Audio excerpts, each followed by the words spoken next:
Next up, he's talking about what I would deem as dream characters. He certainly doesn't use that term, but this is basically he's talking about the people and the characters that you meet within the OBE state while being within what he would deem the personal field. And he writes, just like the out of body landscape itself, many of the people you meet in the out of body state will be reflections of particular aspects of your own psyche. They usually present themselves as relatively well rounded personalities, but nonetheless only represent a facet of your own psyche. These may include aspects that are wise, dumb, wild, guiding, noble, aggressive, sexual, loving, paranoid, fearful, and more.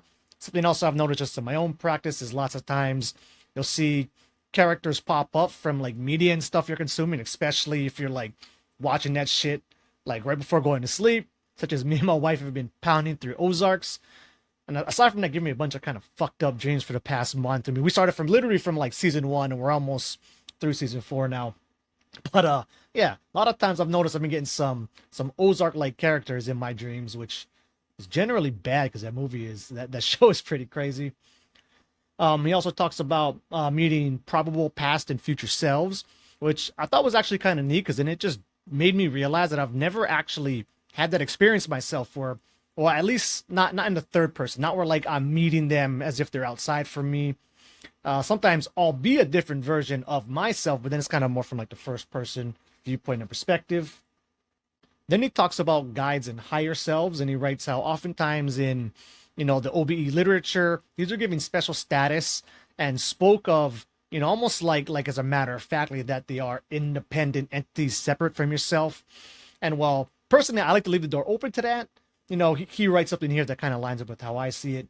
In most instances, however, you are having an encounter with an aspect of yourself rather than any sort of independent entity, as much as it might not seem that way. And then he elaborates it a bit more here. An encounter with your higher self is almost always uplifting and inspirational. It tends to go far beyond what you know yourself to be. Even so, your higher self is part of you, and encounters are still influenced by your own personal symbols and even daily preoccupations.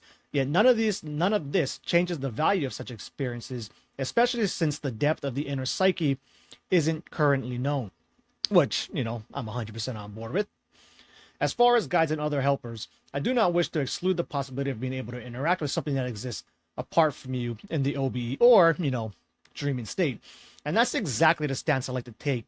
Even though, if pushed, I really don't believe in that stuff. Even a lot of this OBE stuff we're going over, I don't really think it's possible or real, but hell, it's just a lot better and a lot more fun to leave the door open to being possible. Because in the end, we really don't know. And as it stands right now, it's basically impossible to truly tell.